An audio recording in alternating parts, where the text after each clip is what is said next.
bem-vindas, bem-vindes novamente ao nosso módulo 2. E vamos para a nossa aula 1 sobre dados e estatísticas, os principais indicadores sociais, econômicos e políticos. Chegamos então agora a partir dessa noção da existência de diferenças e desigualdades entre as diferentes populações que compõem o nosso país e como lidar com isso de forma harmônica, como compreender, como nos relacionarmos. Faço questão de trazer aqui para vocês alguns dados de indicadores para a gente perceber a situação que estamos na atualidade. Quando a gente vai pegar os dados, os índices de desemprego, a gente vê, segundo uma pesquisa da Oxfam, 64,2% dos pretos e pardos atualmente são cerca de 13,4 milhões de brasileiros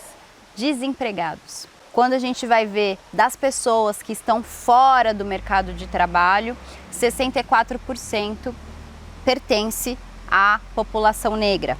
Nos índices de analfabetismo, dentro de uma média de 7% da população que é analfabeta, o Brasil conseguiu avançar muito, considerando que aí até a década de 30 do século 20, ou seja, 1920, 1930, quase aí 40% da população era analfabeta. Nós conseguimos reduzir para esse dado, esse número, para agora, no século 21, apenas 7% da população se identifica como analfabeta. Porém, desses 7%, nós temos aí 90% de pessoas pretas e pardas e 4,2% de pessoas brancas. Aí nos índices de escolaridade, né, o dado aqui que eu trago para vocês é de 2017, nós temos 22% da população branca que tem ensino superior completo, contra da população negra apenas 9%. Então, juntando o dado de analfabetismo e esse dado de índice de escolaridade, a gente percebe ainda o reflexo de uma abolição inacabada que marginalizou a população negra e não a inseriu na educação.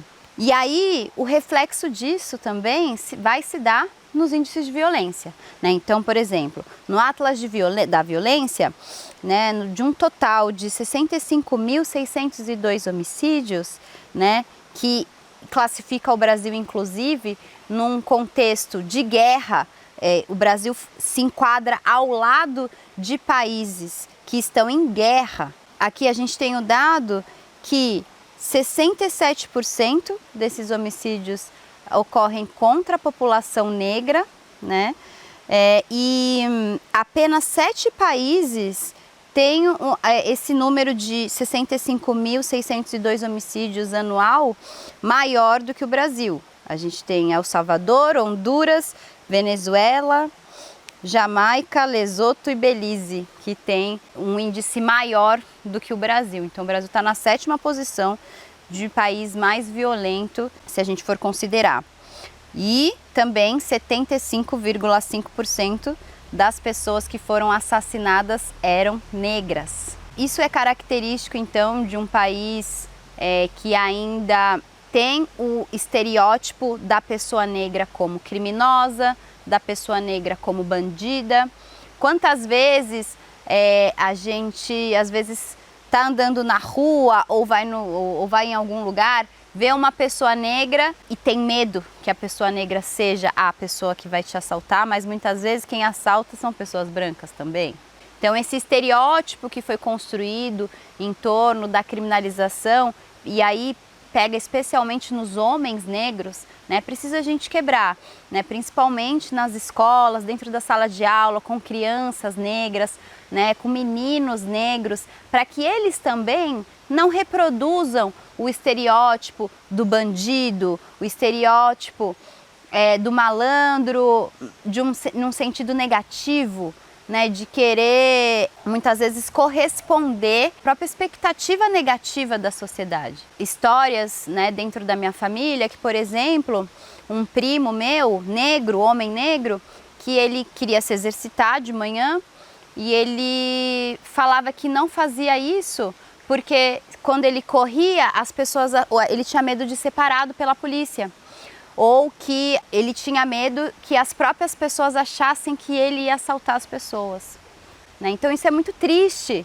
e é o que acontece com muitos jovens negros, né, que têm medo de andar pelas ruas de forma tranquila, praticar um esporte, com medo de que seja confundido com bandido e perseguido pela polícia. Há inclusive já projetos de estudos, comissões para reformar esse entendimento da polícia. Também nesse ponto da questão da violência é importante destacar a questão do sistema penal em geral que a gente vive, que também possui uma herança direta no passado da abolição, no passado escravista, que fez com que a população negra passasse de pessoas escravizadas a más cidadãs, né, em que se estavam na rua, eram perseguidas e criminalizadas. E isso acabou fazendo com que perseguisse as expressões sociais, artísticas e espirituais da população negra.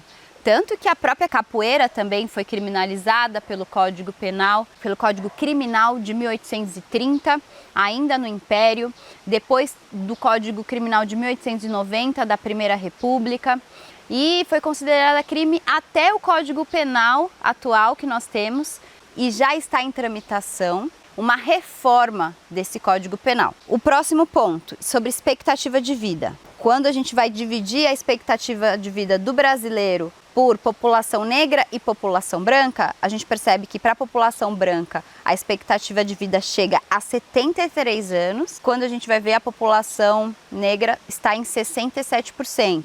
Então isso se refere diretamente a esse índice de violência, né, de homicídios, e também à própria qualidade de vida, né, acesso, saúde, né, acesso a lazer, a sistemas de educação também de qualidade e também saneamento básico, que é o nosso próximo ponto. 55,3% da população negra tem acesso a esse serviço contra 71,9% da população branca.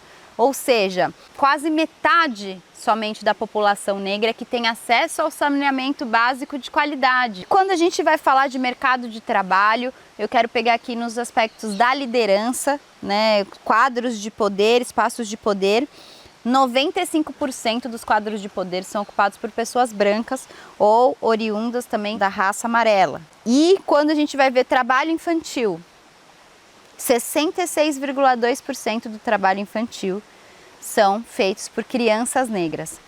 Então esse quadro do mercado de trabalho, ele está diretamente relacionado também à desvalorização da população negra, ao racismo, né, que isso gera. Pegando esses principais indicadores sociais, econômicos e políticos, trazidos pelo IBGE e pelo IPEA, a gente percebe que a população negra ainda apresenta os piores índices, né? E isso demonstra o quanto nós precisamos avançar com políticas públicas concretas, com ações que possibilitem o acesso e permanência na escola, né, para aumentar esse índice de escolaridade, também no mercado de trabalho, acessar espaços e postos de liderança.